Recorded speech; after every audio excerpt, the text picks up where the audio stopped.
Welcome to the new Chemist. We're glad you're listening.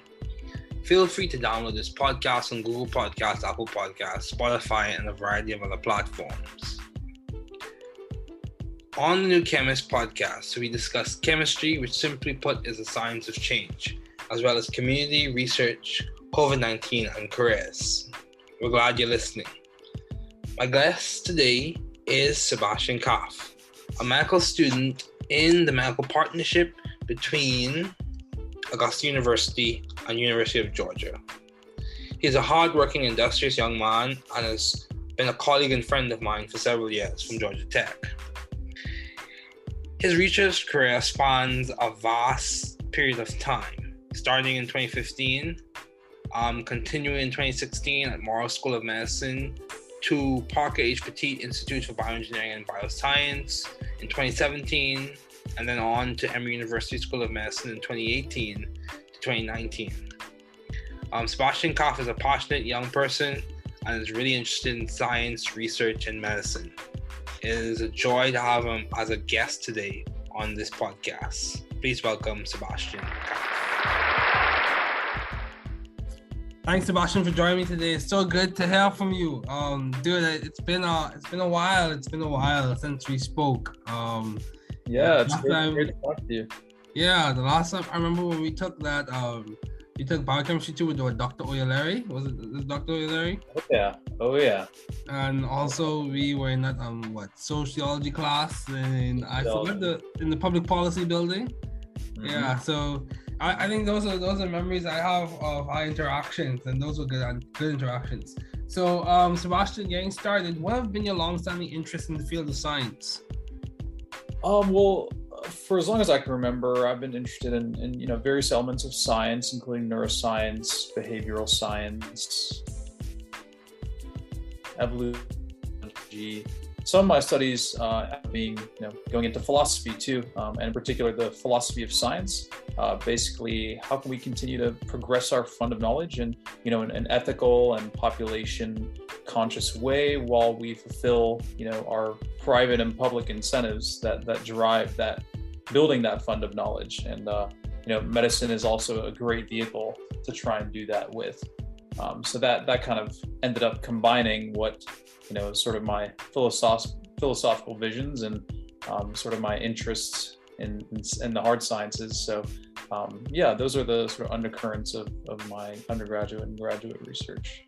Okay, good. So I have a question for you. How did you figure out what you were interested in? I think that's a lot of people's concern. I've spoken to a number of my friends and colleagues, and I dare say some of my colleagues in graduate school who are still trying to figure out their interests. Mm-hmm. So how did you decide on narrowing on your interests? Yeah, I think that's a great question. I think, ironically, one of the best ways to do it is to experiment. Even if it's not science that you're necessarily interested in, experimenting with what's out there, seeing what you can, getting exposed to as much as possible. Funny story, when I started out at Georgia Tech, I was in mechanical engineering. I came in, had kind of, been inspired to pursue medicine for other reasons in my life, but never really considered it to be a possibility. But, I think I was sitting in my first mechanical engineering class and was told to draw my hand or draw, the Georgia Tech Tower and so on. And I realized that first, I'm a terrible artist. That's fair.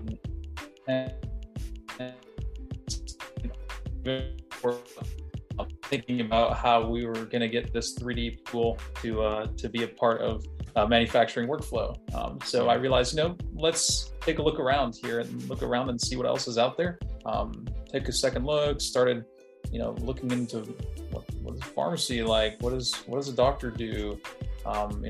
Looked at some other careers too, but then started, shadowing some docs and all that. And that I got lucky early on in my career to kind of see that and say, oh, look, this is something that I could do. But I think primarily it's experiment. If I hadn't sat in that class, even pretty uncomfortable, and I stuck with it for a little bit, but I was pretty uncomfortable and realized, look, this is just not for me. Mm-hmm. But if you don't give something a fair shot, then you're also not doing it justice either. So experimenting, giving things a good shot, and then putting it back on the bookshelf as soon as you're done, checking out a few chapters. Yeah, that's good. That's good. That's very good. So how do you maintain view of the bigger picture in your career and in your life in general? How do you see the forest for the trees? Given all the obstacles, you've been successful as a student. I think we can both agree on that. How do you maintain view of the bigger picture? That's a great question. That's a topic I'm actually pretty passionate about. Your career is just one element of your life, or at least I hope it is. Yeah. But at the same time, your career can become a defining factor in your identity and how you shape a lot of your lifelong development and progression as a human being, right? Especially in careers like yours and my own, where a long period of education is a prerequisite, things like doctoral research or healthcare. It's really easy to get bogged down and lost in the long-term view, right? You have all this stuff worried about, developing your professional relationships, so on and so forth. But life doesn't put itself on hold for you, right? Exactly. It doesn't slow down, your family, your friends, your relationships, your hobbies, your fitness, everything that's running in parallel to your professional journey becomes part of your balancing game. And I'm certainly no expert at this balancing game myself, but I found that, paradoxically, the more you invest into those other aspects of your life outside of your career, the more vitality you're able to bring to your professional life, right? The more of a person that you are when you walk into work every day and are able to engage with other people about things that matter, things that don't matter, everything in between, and have an enjoyable time. And so, yeah, I think keeping the bigger picture in mind is so critical, and the parts about it that I think are the most critical are just realizing what's actually important. Your career is important, but so is your health, and so is your family and your relationships. So I think those are the more time you put into those, the easier you're able to have a better perspective about it. Yeah, that's good. That's good. Yeah, man. And I think it depends on the person and the stage of life that you're at, because the big picture may look different for different people. So yeah, I think one of the ways we're able to get that helicopter view is to examine our values and to see how that's being shaped by the situation, or how they can conform or influence the situation. So, how have you been adaptive and creative in the field of science? Oh man, being flexible is definitely a key part in every field of science. As you know, for example, I guess in research, you would know this better than I do. It's easy to get caught up in envisioning the perfect experiment and the perfect world where the controlled variables all sit in a line for you and give your data. Yeah, I know, right? You're having an ice cream sundae experiment. Yeah, essentially. Exactly. But you have all these real world variables that interfere with that vision, right? Time restrictions, regulation, responsibilities, institutional oversight, all that kind of stuff. But experimental error as well. Sorry? Experimental error as well. Absolutely. Okay. Things don't always go to plan. But there was this one project which I'm actually doing right now, and it's when I'm thinking of it. One of my projects, I joined this orthopedic trauma research group, and we were running a project on pain medicine, and we're getting all this data from a bunch of different countries on this protocol that I helped develop. But I was sitting, in one of my other rotations one day and thinking, man, I'm going up to this clinic for 6 weeks. What if there was a way to compare the population that's at this clinic up in North Georgia to this other big, large academic medical centers? And so I reached out to the doctor that was running this clinic up here. I reached out to my team. I reached out to my institution, and basically we set it up so that we could do this project up here, while I was doing my rotation up here. And so while I'm living up here, getting to do a research project that I'm passionate about, that's, at all these, big shot academic institutions, and just do it in a totally different setting, just kind of speaks to, always looking for opportunities to be flexible. You don't have much time as a student, and how do you make that time valuable, and how do you make that time good for you and your career? So I've tried to keep on the lookout for those sorts of things, and you just never know who might be willing to help you out with what you have in mind, because for the most part your ideas are probably pretty good, and so ask around and people will point you in the right direction. I agree. So how did you find the right environment for you to thrive scientifically and intellectually? How did you find that? How did you find Georgia Tech? How did you find MCG, Medical College of Georgia? Well, I think there's a lot of different environments I could reference, but I think I'm going to take a different approach to this question. Sure. I think I could talk about how I chose a medical school, or chose an undergraduate college, or chose a research team, or how I'm going about choosing a specialty in medicine. But I think the most critical environment that we're asked to choose is our people, our friends, because I think it's vitally important to, examine which relationships are pushing you in the right direction, maybe pushing you to achieve what you previously maybe thought was a pipe dream, or something that was like just an afterthought of, oh man, it would be cool if I could do that, but it's just, I don't want to do all the things that it would require and take of me, and all the things I would have to sacrifice to get there. But finding the people that believe in you, and they're also on a constant path of defining their own purpose, and who you can share that journey with, I think that's the environment you want. And I don't think that those people have to necessarily be doing the same thing, or that they're doing similar things even. I think when they have their own journey that you can engage in and kind of escape from your own little world and share your wisdom with each other, I think that's the environment that can help and kind of apply to everyone. So I've tried to put a lot of healthy effort into cherishing those relationships that I have outside of my intellectual or my academic ones, because I keep coming back and finding that those are the ones that are able to let me thrive. Wow, that's deep. That's deep, dude. That's very deep.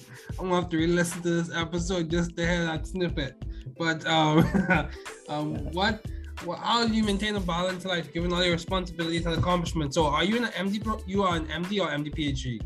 I'm in an MD. I'm just an MD program. Okay, yeah. Cool. So, how do you maintain view of the bigger picture? Not bigger picture. How do you maintain a balanced life, rather, given all your responsibilities and accomplishments?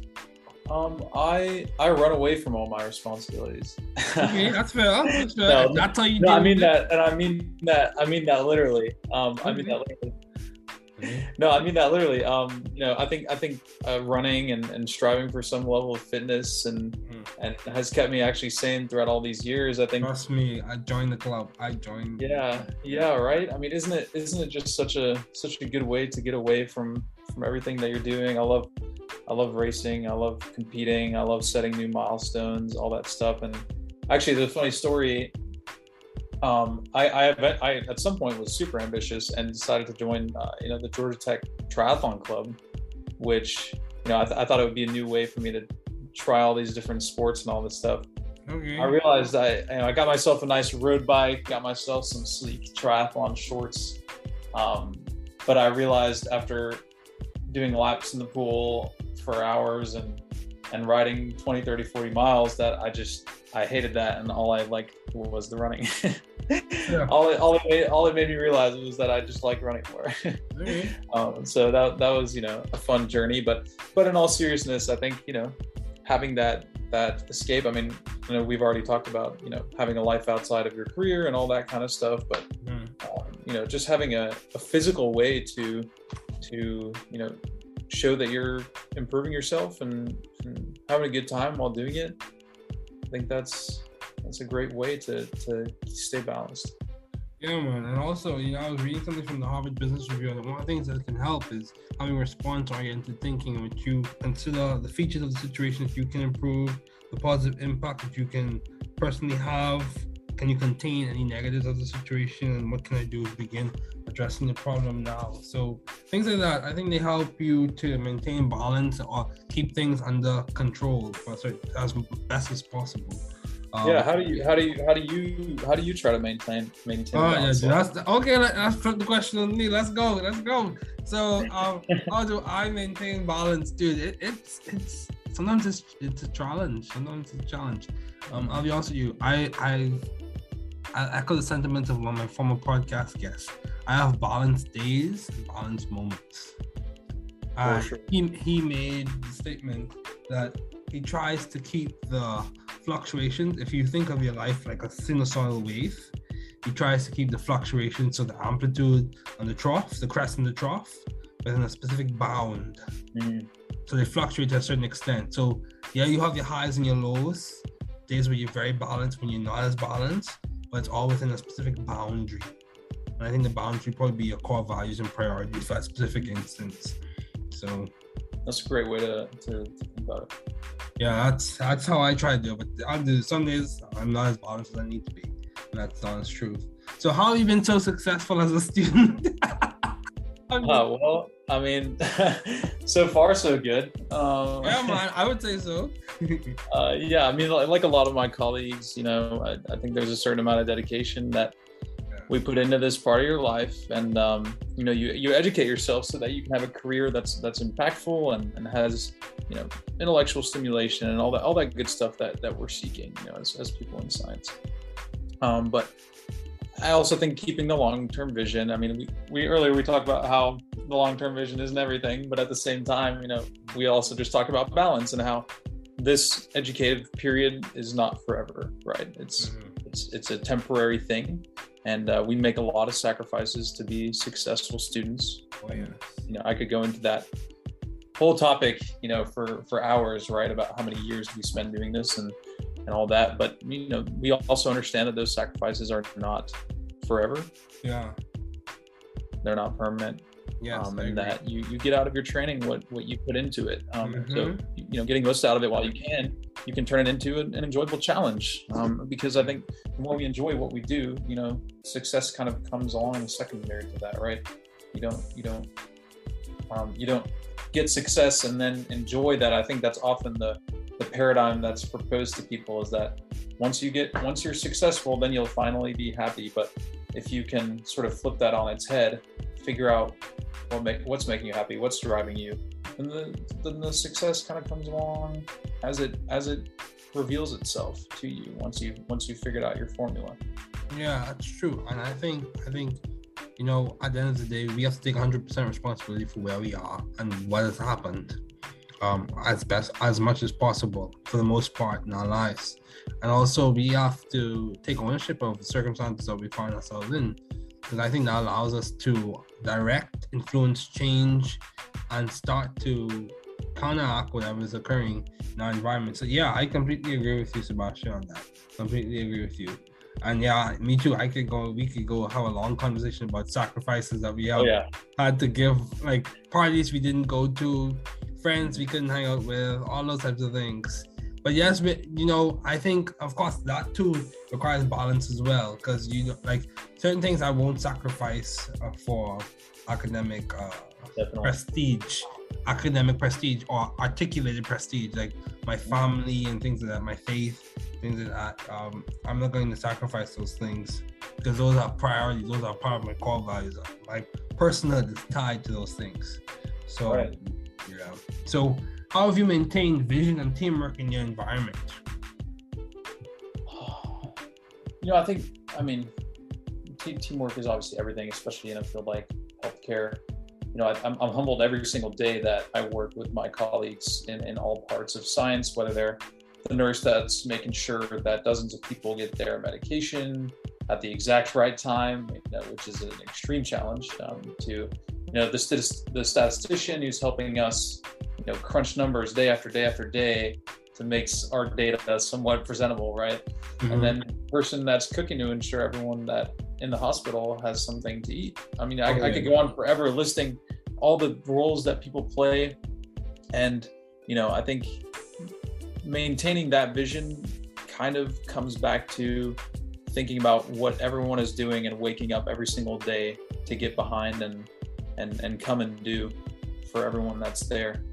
I think just empathizing with what people do. I mean, I think it would be great if everyone could spend a day, at least a day, if not more, in someone else's shoes. I mean, you always hear the paradigm that, the doctors always think the nurses are just hanging out and putting in, all these orders. And then the nurses think the doctors are just sitting around and behind a computer and doing all this stuff. But, and you can give a lot of examples of that, but once we realize how much work is going on in someone's daily life, you start to see how much brain power goes into, a single patient. It's pretty remarkable, and power as well. So just maintaining, that empathy for everyone that's there to help serve people, and kind of helps you stay humble. Yeah, that's good. Yeah, humility is important. Like, I've heard a lot of people. I was listening to a message actually today, and this is from my faith perspective on humility. And he spoke about how humility. He mentioned how humility is almost like the figurative father of promotion, especially in the Christian faith. That's one of the things that they discuss. And also, one of the things you could do is be strategic with your humility, looking for ways to serve other people and to not emphasize or inflate your self-importance. So yeah, that's good. So why did you choose medicine as a field to do your doctoral studies in? Why medicine? I'm sure you've got this question lots of times. So. Yeah, and the answer is different every time. But, medicine is just such a broad field. There's so much opportunity. There's so much to learn. There's so much to do. There's so many opportunities, big and small, to make a difference in someone's day. I mean, you walk into a patient's room and your conversation can go one of many, many ways. But if you look at that as an opportunity to, have a great conversation, learn something about someone, make someone feel good about whether it's their lab values or their diagnosis or their treatment plan, or whatever it is, in just one day in a clinic or a hospital, you interface with so many patients, families, people on your team. You can make someone's, hospital stay a lot better by just sticking around, show that you're listening, show that you're happy to keep talking to them. And that's a really cool privilege. I mean, you're granted a lot of opportunity every day to make that, difficult time a better one, or make that operation a smoother one. And you have a chance to make sure everyone walks in the next day excited to work with you, right? I mean, that's another big part of it, making sure that everyone's taken care of. So, also, to be frank, I'm a bit of a nerd. I mean, I used to compete in Quiz Bowl and all sorts of academic competitions in high school, and same here. On television and all that stuff. And I mean, I used to study for fun, so I figured that same energy may come handy in a career like this. Yeah, dude, there's nothing wrong with that. That's good. That's a good, healthy way to have fun. So I did the exact same thing. Back home in the Bahamas, the competition was called Battle of the Brains. Dude, we studied hard for the competition. Okay. Yeah, and we did well. Yeah. So as we conclude, what specifically are you leaning towards for your residency or your specialty? Yeah, so right now, if I had to tell you today, it would be anesthesiology. Okay. That's sort of what I'm thinking about going into, potentially pain after that, but that's, another decision for a later date. But that's what I'm thinking about right now. It's a really nice mix of, real-time medicine. You're constantly thinking on your feet, coming up with anesthetic plans or managing people before, during, and after surgery. You get to work with your hands a lot. You get to do a lot of things. A lot of people don't know what the anesthesiologist does. Everyone has the idea that that they sit in the room and read a newspaper and just hang out. But there's quite a lot going on, and got a little bit of exposure to that, and got to see what that's like, and kind of fell in love with it as soon as I got to spend time, helping out with that. So that's the current trajectory, but much TBD as we continue to progress through the story will unfold. So yeah, man. Do you have any advice? Do you have any advice to those wanting to pursue the field you're currently working in or studying in? I would say just try to get exposed to as much as you can. I mean, if you're just dipping your feet in medicine and think you want to do one thing, check out another thing, and then add another thing after that, and then another thing after that. Check out as many different specialties as you can. See what it's like to work in a hospital or in a clinic. Get as much of a feel as you can, whether you're a pre-med or a first year or second year medical student. Reach out to people. Only if 20% of them respond, you still are going to have a lot of people that are willing to show you what their career is like. Just see what's out there. There's so much variety, even down to the minutia. I mean, when you think about, one cardiologist day, may look so different than another one's day, whether they're talking to a National Medical Association with a bunch of lawyers, or they're working in an office, or they're in a cath lab all day. There's so much variation and opportunity out there. I think in medicine, we often think, okay, well, you're going to go to med school and you're going to graduate, and then you're going to go to residency, and then you're going to get a job, and then that's it for the rest of your life. But there's so many different ways to practice. There's so many opportunities that exist or are waiting for you to create. You might realize if you take a step back and that there's so much freedom out there for how you can practice and live your career out. Wow, that's good. So what is the most beneficial advice you have received as we conclude? What is the most beneficial advice you have received, Sebastian? That is a good question. I've received a lot of advice, a lot of it from myself, which is the same advice that I never listen to. No, but I mean, this is actually something that I heard one day. It's actually stuck with me for a long time. It's pretty unconventional, but one day it must have been back in college, or like on a college break, where I was at home. I was walking through my mother's living room, and there was some talk show playing. They must have been talking about some diet or exercise program. I don't really know, but this is a bit out of context, but the guest said something along the lines of, the more you do, the more you do. And I think that's so true for every part of life. I think that, the more responsibility you give yourself, the more objectives that you have and that you give yourself, the more room you'll make for them. And the more things that you'll learn, people you encounter. I think, I kind of, maybe you could liken it to, when you have a really big empty room in a house that hasn't been filled with furniture yet. I think as you start to fill up that room with furniture, you realize, wow, this room is like way bigger than I thought it was. It's like, wow, so much is fitting in here, and I can put stuff on the floor, I can put stuff on the wall, on the table, underneath in the closet, wherever, and you realize that there's so much more space from there than you thought. You just had to make it fit. And then that negative space in that room actually becomes a lot more intentional, right? And of course we need rest, and we need leisure time and all that stuff. But I think that also becomes a lot more valuable when you just have given yourself more things to do and challenge yourself with. So I think, that's a great quote that for some reason that stuck with me. I don't know why. I mean, probably the only talk show thing I've ever remembered, but it's a good way to view it. Yeah, that's good. But Sebastian, thank you so much for joining me today. It was good to have you on the case.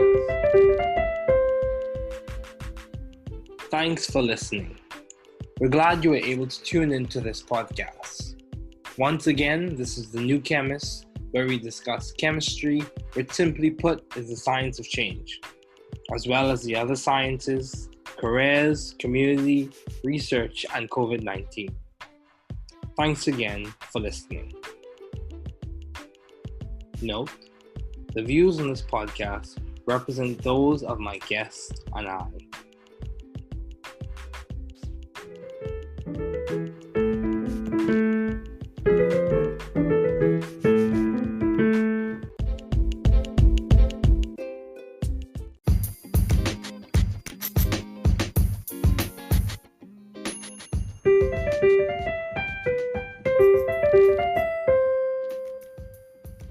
Thanks for listening. We're glad you were able to tune into this podcast. Once again, this is The New Chemist, where we discuss chemistry, which simply put is the science of change, as well as the other sciences, careers, community, research, and COVID-19. Thanks again for listening. Note, the views on this podcast represent those of my guests and I.